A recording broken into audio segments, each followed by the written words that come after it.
There was something that used to help, a treatment, a remedy, taken the same way it had always been taken. For a long time it worked, and life went on around it. Then, slowly, it began to help less. Not all at once, and not because anyone changed it. The same thing that had worked for months simply did less, and then less again, until one day it was as if it had never worked at all. You went looking for what you had done differently and found nothing. Nothing about it had changed. So you reach for the obvious explanations, the ones everyone reaches for. Maybe the treatment itself wore out, lost its strength, went stale on the shelf. Maybe the illness underneath had grown stronger, outpacing whatever was sent against it. Or maybe, quietly, the body had simply started to give up. Each of these feels true, and each puts the change in a single place, in the medicine, in the disease, or in the patient. They share one picture of what happened. Something that was once strong enough stopped being strong enough. It is the natural way to see it, and it is also the way that quietly closes the case, because once the strength has simply run out, there is nothing left to understand. And yet the same dose, the same drug, the same body that responded for months now responds to none of it. Something is missing from that picture. Start with the simplest of those, the idea that the treatment wore out. It is the easiest to check. The drug is the same compound it always was, given at the same dose, reaching the body the same way. Measured on its own, its strength has not moved at all. Whatever it does to a fresh case, it still does. So the thing that changed was never the treatment. The change has to live somewhere else, in what the treatment was acting on. So build that somewhere else in front of you. Picture the body, or the illness within it, not as a single thing but as a system, with an outcome it holds steady and many small parts working to keep it there. Some of those parts answer to the treatment, many do not. Off to one side, keep a simple measure. How much of the system still responds to the lever the treatment pulls? At the start, most of it does. The treatment presses on the outcome, and a system full of responders moves the way it is pushed. Watch the system now, not the dose. Press the lever, and early on the outcome gives. The treatment pushes the result toward where you want it, and the system, still mostly made of parts that answer, follows. Do it again, and it gives again. For a while this is the whole story, and it is a good one. The lever moves the result holds, and from the outside the treatment is simply working, exactly as it was meant to. But a system that holds an outcome steady does not sit still while you move it. As the treatment presses the result down, the system begins to work the other way, pushing to restore what was pushed. The same machinery that kept the outcome steady before now spends itself undoing the treatment's effect. On the surface, the result still looks held, but it is held by a tug of war, the lever pulling one way and the system pulling back. The press buys less than it did. And there is a second thing happening underneath. The system was never all one kind. Some of its parts answered the treatment, and some never did. As the treatment clears away the ones that respond, the ones that do not are simply left, and left with more room. Slowly the mix shifts, away from the parts the lever can reach and toward the parts it cannot. Nothing here is sudden. Each step is small. But the system that remains is less and less the system the treatment was built to move. Now look at that one measure you set aside. How much of the system still answers the lever? At the start, it stood high. Through all of this, while the outcome looked held and the treatment looked like it was working, that measure has been falling, quietly, the whole time. The steadiness on the surface was never the system staying the same. It was the system changing underneath, spending its responders and shifting its mix, with nothing on the outside to show how little of it the lever still reached. Then the measure reaches the floor. The parts that answered the treatment are mostly gone or mostly overruled, and the system has settled into a new arrangement, one it can hold on its own, with the treatment still pressing.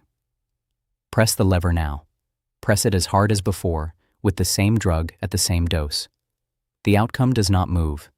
Not because the press is weaker, it is exactly as strong as the day it worked, but because the thing it presses on is no longer connected to the result. The system has found a balance that survives the treatment, and around that balance the lever turns freely, moving nothing, like a switch whose wire has been quietly cut behind the wall. The same treatment that once carried the whole result now carries none of it. The medicine did not leave. The system moved out from under it, one small step at a time, until the push had nothing left to push.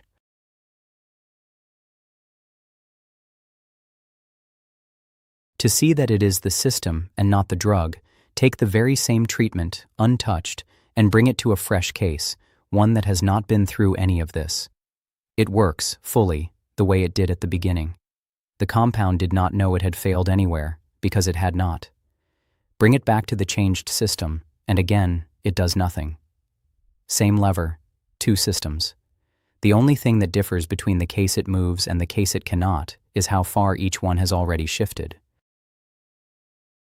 And it arrives at this new balance by more than one road.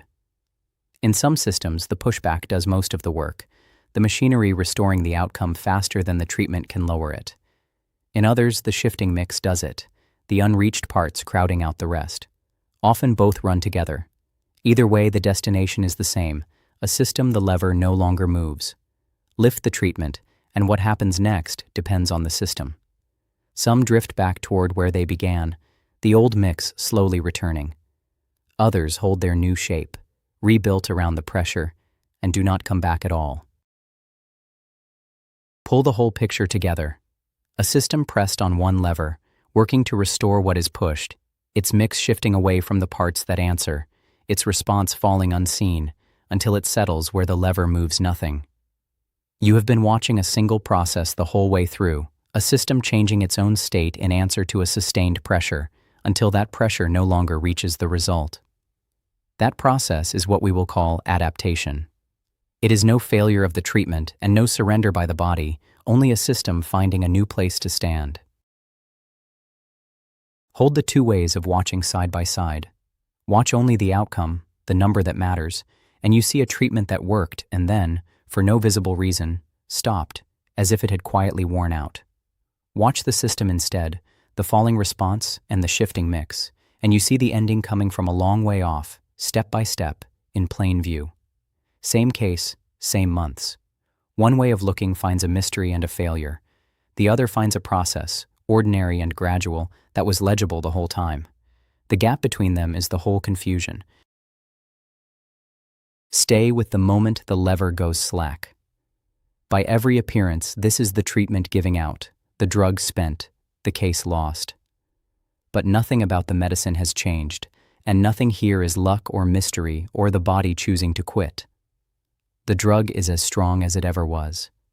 What changed is everything it was pushing against, a system that spent these months quietly rebuilding itself around the pressure until the pressure reached nothing.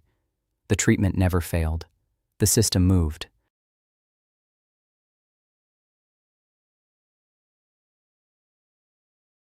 Carry this back to where it started. A treatment that stops working was never a treatment that wore out, and never a body that gave in.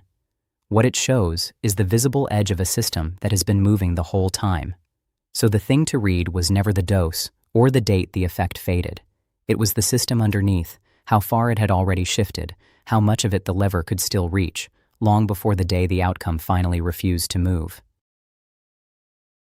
And so the question worth carrying out of this is not what anyone should do about it, which is never something a picture like this can answer. The question is simply, what is happening? A treatment losing its grip is no verdict and no defeat, only a system doing what systems do, answering a steady pressure by changing around it. Seen that way, it stops being a mystery to dread and becomes something with a shape, something that can be watched for, expected, even planned around by those whose work that is. Most treatments, for most of their course, keep working. And when one begins to slip, the useful instinct is not to ask who failed, the drug, the illness, or the patient, but to ask how the system is moving. The fading was never the end of the story. It was the system telling you what it had become. Let the whole picture stand. The lever that moved the outcome at the start, the system working to restore what was pushed, the answering parts cleared away and the unreachable ones left to spread, the response falling while the result still looked held, and the new balance where the same strong press moves nothing at all. Hold them together. The drug never weakened, and the body never quit. The treatment stopped working because the system it worked on had quietly become a different system.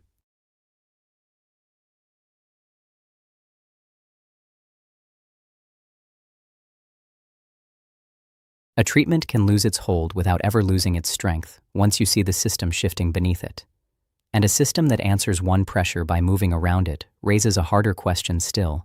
What happens when the fix for one problem quietly becomes the source of the next?